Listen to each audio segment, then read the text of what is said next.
avec une grande émotion que je vais diriger cette cérémonie. En effet, Monsieur Robert Tournelle, né le 18 août 1893 à Fresnay-sur-Sarthe. Il est parti de Compiègne vers Neuengamme, où il est décédé le 21 mars 1945. Son fils, Monsieur Bernard Tournelle, né le 18 octobre 1923 à Sougel-Galnon, parti lui aussi de Compiègne le même jour que son père, ont probablement rencontré mon père, qui était médecin à l'infirmerie du camp. Mais nous sommes réunis aujourd'hui afin de rendre l'hommage qu'il aurait dû à un équipage de B-26 maraudeurs, dont 3 furent tués au combat. Le second lieutenant Charles L. Key, pilote. Le second lieutenant Frank W. Ramsey, copilote. Le second lieutenant Sam Singer, navigateur bombardier. Le sergent-chef B. von Emmeter, mitrailleur. Le sergent-chef Milton P. Stoll, mitrailleur. Le sergent-chef William L. Nix, mitrailleur de queue. Ils sont tombés près d'ici le 9 août 1944 à 19h07. Nous aurons également une pensée pour tous les morts de toutes les guerres. Cette cérémonie se déroulera dans l'ordre suivant. Nous commencerons par le dévoilement, puis le dépôt des gerbes, ensuite recueillement, c'est-à-dire sonnerie aux morts et minutes de silence, puis les prises de parole. Ensuite les hymnes nationaux, remerciements au porte-drapeau et retour en cortège et en musique. Pour le dévoilement, j'invite à s'avancer Madame Jacqueline Corbin, Monsieur Roland Crépia, Madame Trochery et Monsieur Georges Varinet. Porte-drapeau Ampeau-Baudrier. Ampeau-Baudrier. Garde à vous. Ouvrez le banc.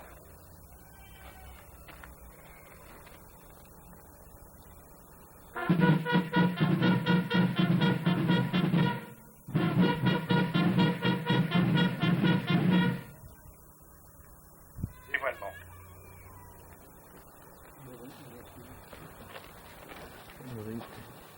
Here, you see doing the wall.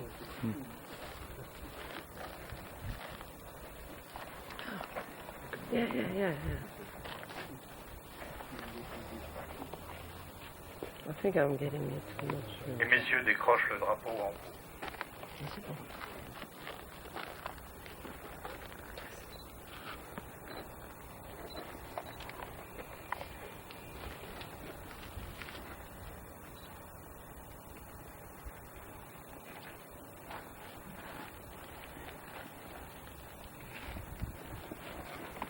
Merci.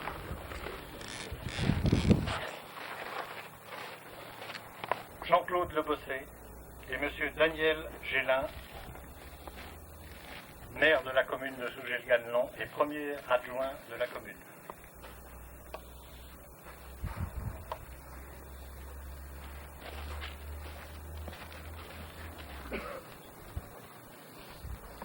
Claude et Maxime Trochery, anciens combattants et anciens combattants AFM.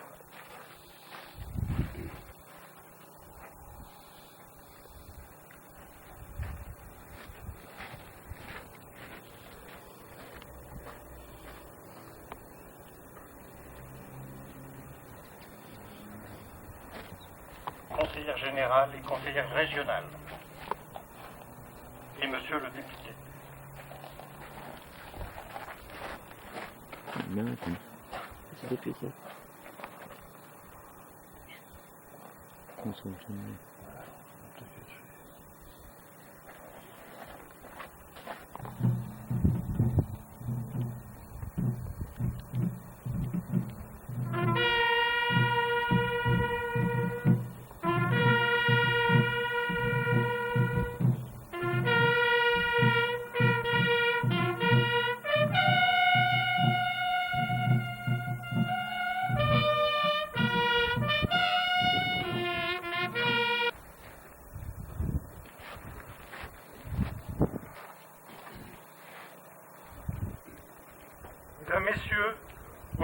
ciel est bleu. Un historien, ancien pilote de chasse de l'US Air Force, signe tous ses courriers par Blue Sky. Blue Sky, ça veut dire ciel bleu. C'est un hommage à ses camarades. Place à l'histoire, place au devoir de mémoire. Sur les 6 membres d'équipage de l'avion qui s'est écrasé à Sougé-le-Ganelon, 3 sont tués le jour de la chute de l'appareil. Sur les 3 rescapés qui se sont parachutés, 2 sont décédés aujourd'hui. Le lieutenant Ramsey, décédé à Tulsa, en Oklahoma, en 2001 ou 2003, et le lieutenant Singer, décédé à Portland, en Oregon. Le seul survivant, le lieutenant Charles Leakey, regrette de ne pouvoir assister à la cérémonie vu son état de santé gravissime. Il m'autorise à faire état de son état de santé. Il vient d'être opéré d'un triple pontage coronarien en février 2004. Il lutte actuellement contre un cancer du poumon. Place à l'histoire. Nous sommes le 9 août 1944. Les Alliés ont débarqué en Normandie depuis plus de 2 mois. Et le front actuel est proche de Sougé-le-Ganelon. Le Mans a été libéré le 8 août 1944, la veille de la chute de l'avion. Alençon va être libéré dans 3 jours. Paris sera libéré dans 2 semaines. En cette fin d'après-midi, en Angleterre, il fait beau. Du terrain d'aviation de Holmesay South va décoller une formation de bombardiers moyens américains B-26. Marauder, bombardier bimoteur, puissant et rapide. Décollage pour la mission numéro 111 du 585e Bomber Squadron, du 394e Bomber Group de la 9e Air Force. La 9e Air Force est une unité qui a opéré pendant 15 mois en Méditerranée, puis s'est reconstituée en Angleterre, ce qui sera une nouvelle force tactique destinée à appuyer la future invasion du continent européen, et elle dispose au départ de 4 groupes de bombardiers B-26, soit 225 appareils. Les missions ne se font que 2 jours. L'objectif de la mission est le pont qui enjambe la Seine à l'île Adam. D'ailleurs, les groupes de B-26 seront surnommés les casseurs de ponts, ce qui leur vaudra une citation. L'équipage désigné ce jour pour l'avion qui porte le serial 96 080, 42 c'est l'année de fabrication, est composé de 6 hommes. Le pilote, le lieutenant Charles L. Key. Le copilote, le lieutenant Frank W. Ramsey. Le bombardier navigateur, le lieutenant Sam Singer. Le mécanicien, sergent-chef Van B. Emeter. Le mitrailleur arrière, le sergent-chef Milton T. Stoll. Le mitrailleur de tourelle, le sergent-chef William L. Nix. La formation vole en rang serré au niveau de pré en paille bien avant d'arriver à l'objectif. Mais c'est la surprise. Il est 19h07 environ. Maintenant, écoutons ce qu'écrit le lieutenant Charles Key, qui est donc le pilote de l'appareil, qui demeure actuellement à Granbury au Texas. Il nous écrit le 23 mars 2004. Et il est actuellement dans une maison de retraite. Donc, le pilote parle. En juin et juillet, lorsque nous devions nous rendre à un briefing aérien, avant chaque mission, se trouvait dans la salle une carte avec des cercles rouges donnant la localisation des batteries antiaériennes avec leur portée. Grâce à ces renseignements, nos navigateurs pouvaient établir un trajet de vol en zigzag si nécessaire pour les éviter. Les informations sur l'emplacement des batteries étaient fournies par la résistance. Je crois que vous parlez du maquis. On ne saura jamais combien de vies d'aviateurs alliés ont pu être épargnées grâce à ces informations. Je sais que les résistants le faisaient au péril de leur vie. Nous étions au courant de leur travail et les dangers qu'ils encouraient. Nous ne les oublierons jamais, et si vous les connaissez, transmettez-leur mes remerciements au nom de tous ceux d'entre nous qui ont eu la vie sauve grâce à eux. À la fin du mois de juillet et au mois d'août, quand la 3e armée du général Patton commençait à encercler l'ennemi dans la poche de falaise, les Allemands se sont repliés si vite que les services secrets ne pouvaient transmettre les informations en temps utile en Angleterre, et nous avons commencé à rencontrer des batteries antiaériennes non signalées. C'est ce qui est arrivé le 9 août 1944. Le B-26 était une cible difficile à toucher lorsqu'il effectuait des manœuvres d'évasion, changement de vitesse de cap d'altitude. Mais lorsque le danger antiaérien n'existait pas, nous volions droit et à une altitude constante. C'est là que la première salve m'a touché. Écoutons maintenant le témoin le plus rapproché, un pilote de B-26 qui volait à côté de celui du lieutenant Key. Il s'agit du lieutenant Milton C. Cruz. Dans son rapport au lieutenant au retour de mission, il relate: j'ai vu l'appareil piloté par le lieutenant Key avec de la fumée en provenance d'un moteur. Le train d'atterrissage a été descendu. Bien entendu, ce n'est pas le pilote qui descendra le train d'atterrissage. C'est une panne mécanique au niveau de l'avion due à l'obus. Un parachute s'est ouvert immédiatement et 30 secondes plus tard, 2 autres parachutes se sont déployés. L'avion, hors de contrôle, pendant environ 1 minute et demie, s'est écrasé et a explosé. 3 parachutes se sont donc ouverts. Le premier, c'est celui du pilote. À ce jour, nous ne connaissons pas encore le lieu exact de son point de chute. Écoutons-le à nouveau dans son courrier du 23 mars 04. J'ai atterri près d'une ferme et le fermier tenta de m'aider. Il me dirigea vers une haie dans laquelle il m'indiqua de me cacher. Mais juste au moment où je commençais à ramper dans celle-ci, les Allemands sont arrivés. Et j'ai pensé qu'il était préférable de me rendre pour protéger le fermier, car je savais que si les Allemands avaient su qu'ils m'avaient aidé, ils auraient eu de graves ennuis. J'ai été emmené à Alençon pour une nuit, puis emmené dans un camp de prisonniers au Mans, qui regroupait des troupes au sol et des aviateurs. Les 2 autres parachutes sont éloignés du pilote, ainsi qu'il le précise dans un courrier du 28 février 2004. Bien entendu, nous volions à plus de 200 miles per hour lorsque nous nous sommes éjectés. Nous nous sommes éparpillés sur plusieurs miles. On peut dire qu'en gros, ils volaient à peu près à 100 mètres secondes, et comme les autres se sont éjectés 30 secondes après, l'éjection a eu lieu à peu près 3 km plus loin. Les 2 autres parachutes atterrissent l'un près de l'autre à Sougel-Ganelon. Il s'agit des lieutenants Ramsey et Singer. L'un est immédiatement fait prisonnier, l'autre, grâce à la complicité des témoins ici présents, il faut citer M. Roland Crépia et M. Georges Warinet. Grâce à eux, il échappe aux Allemands et il est caché pendant 5 jours à la ferme de la Pachetière chez M. Rochrenet, qui le cache dans un grenier, et sa fille Jacqueline, ici présente, et l'épouse apporteront les repas. À votre attention, à vous les témoins actifs. Le lieutenant Key dit: je vous remercie de m'avoir informé que les citoyens français ont aidé mon bombardier Singer et mon copilote Ramsey dans leur évasion, comme beaucoup d'autres, et cela au péril de leur vie. Au nom de tous ceux que vous avez aidés, acceptez, je vous prie, mes sentiments de reconnaissance profonds, sincères et cordiaux. Malheureusement, pour les 3 autres membres de l'équipage, le destin est plus tragique. Ils vont périr. L'un repose sans vie près de l'épave de l'avion. Un autre sera retrouvé également sans vie le lendemain matin dans un champ voisin, avec 2 gerbes de blé sous la tête. On peut donc supposer que cet homme n'est pas mort immédiatement. Le 3e périra carbonisé à l'intérieur de l'épave.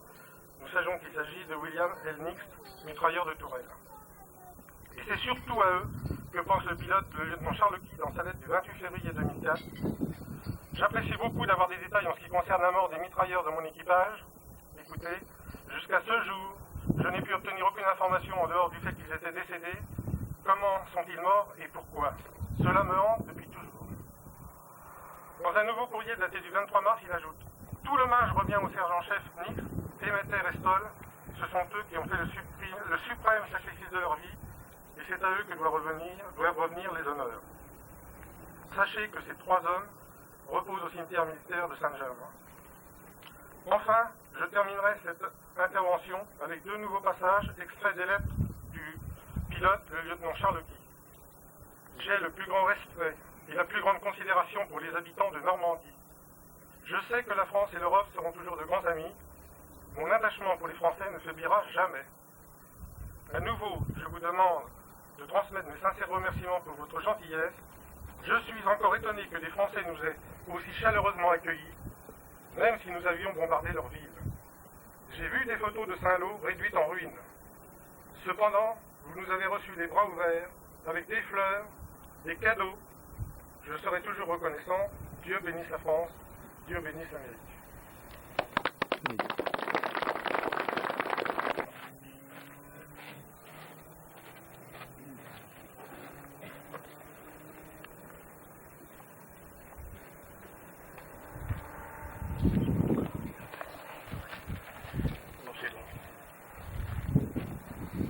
Monsieur le superintendant du cimetière américain de Saint-James, Monsieur le député, Madame la conseillère générale et régionale, Messieurs les élus, Mesdames, Messieurs. Je me dois de remercier tout d'abord les membres de l'association normande du souvenir aérien Ornemène, qui, grâce à leur travail de mémoire, ont su sortir de l'oubli un événement tragique survenu dans notre commune le 9 août 1944. Ce jour-là, un bombardier B-26 maraudeur, parti exécuter une mission sur l'île Adam, près de Paris, était touché par la flaque allemande. Ce B-26, dont l'équipage était composé de 6 membres, est en champ. Parmi ces 6 jeunes Américains venus combattre en France au nom de la liberté, 3 n'ont jamais revu leur patrie. 2 dont les parachutes n'ont pu s'ouvrir à temps, car malheureusement trop près du sol, et le 3e qui n'a pu s'extirper de l'appareil avant le crash. Il s'agit du sergent Van B. Emeter, du sergent Milton P. Stoll et du sergent William L. Nix. Leurs corps reposent aujourd'hui dans le cimetière américain de Saint-Jean, dans la Manche. Les 3 autres, le lieutenant Charles L. Key, le lieutenant Frank W. Ramsey et le lieutenant Sam Singer, ayant eu plus de chance que leurs frères de combat, ont pu sauter à temps. 2 furent faits prisonniers par les Allemands peu après leur atterrissage, et le 3e, découvert par 2 ouvriers agricoles, Roland Crépia et Georges Varinet, témoins de l'événement, fut caché dans la ferme de M. et Mme Roch à la Parquière pendant quelques jours jusqu'au passage de ses compatriotes, route de Saint-Léonard-des-Bois. La plaque commémorative que nous avons dévoilée il y a quelques instants, en mémoire de ces 6 jeunes aviateurs américains venus de leur lointain pays pour nous libérer du joug allemand, rappellera, j'en suis sûr, aux générations futures, le sacrifice consenti par ces combattants de la liberté. En cette année marquant le 60e anniversaire de la libération de notre pays, n'ayons pas la mémoire courte. N'oublions jamais ces milliers de jeunes soldats venus d'outre-Atlantique qui ont donné leur vie pour que nous puissions vivre aujourd'hui dans un pays libre. Je vous remercie de votre attention. Monsieur le maire, je peux témoigner que tous les jours, en recevant des Français au cimetière à Saint-Jean, que la France est reconnaissante. Et je transmets ce message à tous les Américains et surtout les familles qui viennent visiter leurs proches. Je reçois beaucoup d'enfants que l'on peut pas reposer dans le cimetière et beaucoup de frères et sœurs. Et bien sûr, la douleur est toujours aussi forte, mais ça les réconforte un peu de voir que la France se souvient de leur sacrifice. Merci à tous qui sont ici.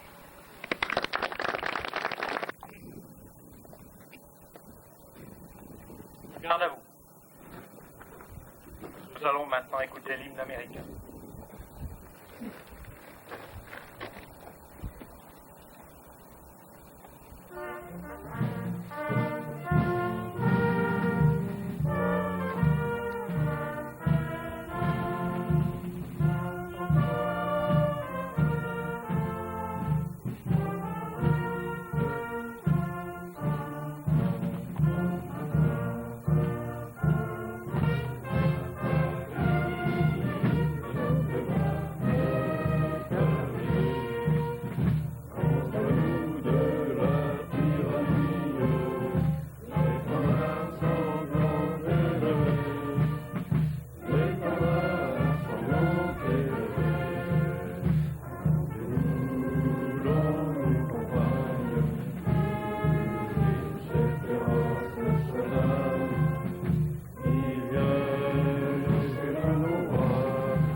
Oh, c'est sombre ça.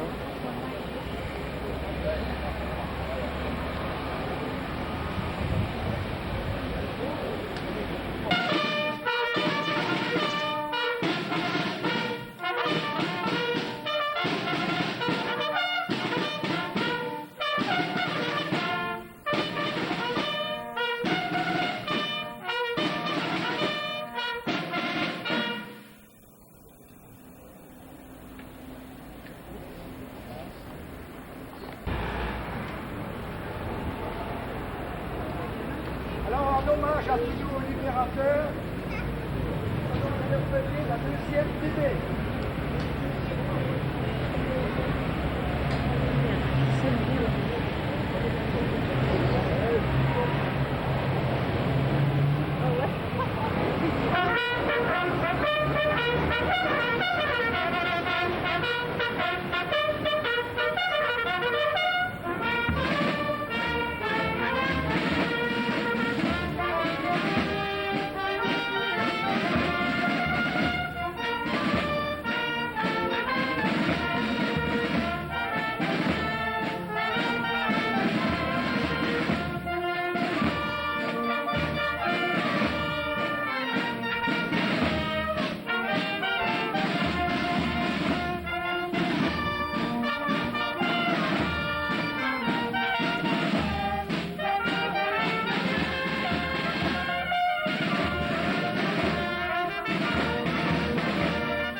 La photo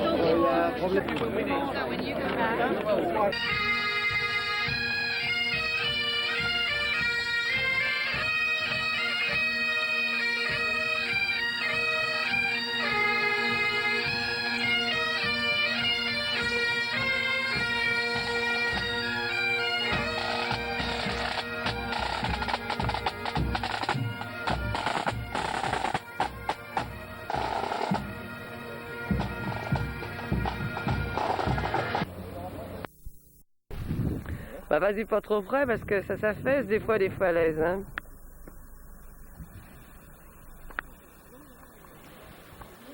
Pardon.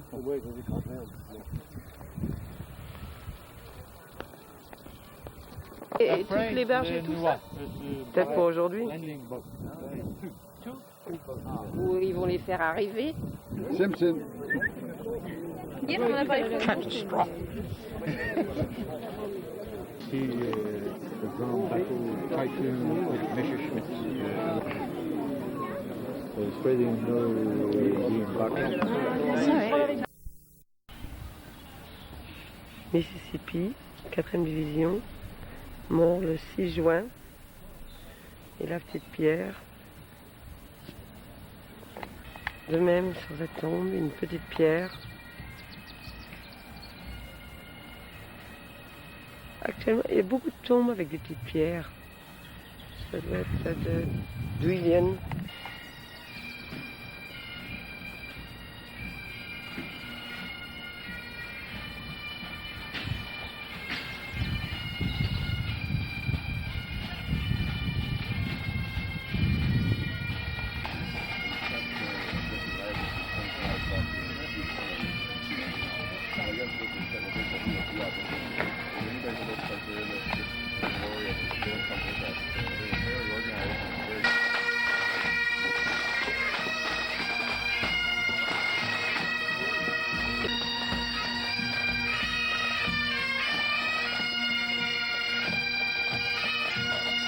Américaine Colville.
À gauche. Gauche. À droite, à Limon.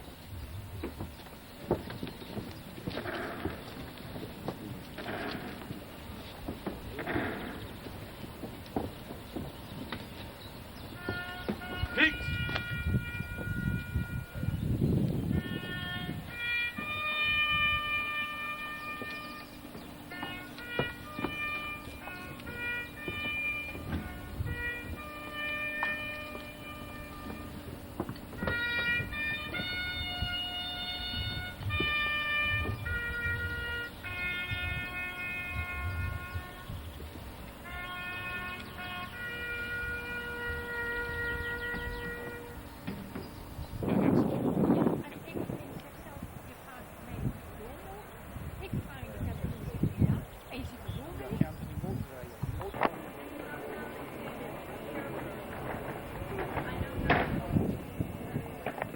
Cobblestones under your feet. Excuse me, when the American soldiers came ashore at Omaha, as with the rest of the Allies, they came ashore an hour after low tide. The tide here in Normandy rises and falls between 16 and... How deep they landed, it was a kilometre out to sea. There was no protection at all. And when they got into the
Ici sur la droite, c'est un champ de lin.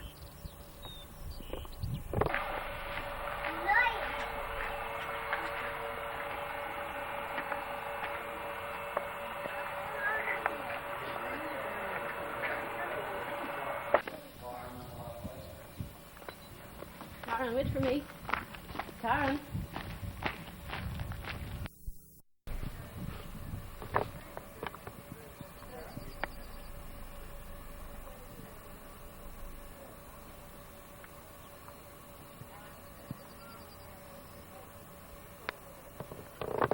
Mulberry Harbour à Romanche. Et la plage de Longues-sur-Mer.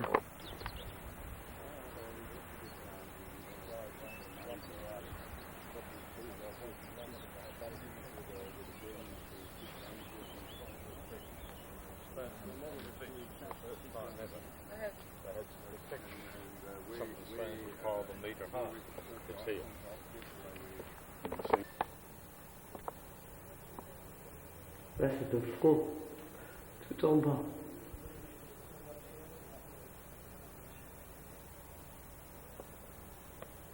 Jeune.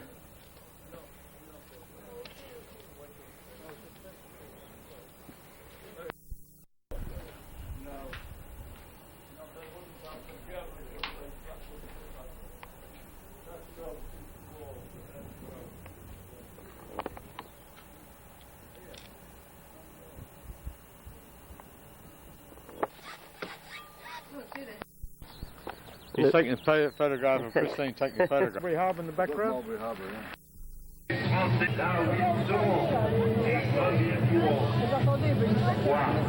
Général de Gaulle, j'entreprends ici, en Angleterre, cette tâche nationale.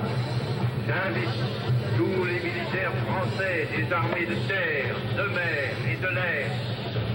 J'invite les ingénieurs et les ouvriers français spécialistes de l'armement qui se trouvent dans le territoire britannique, qui pourraient y parvenir à se réunir à moi. J'invite tous les Français qui veulent rester libres.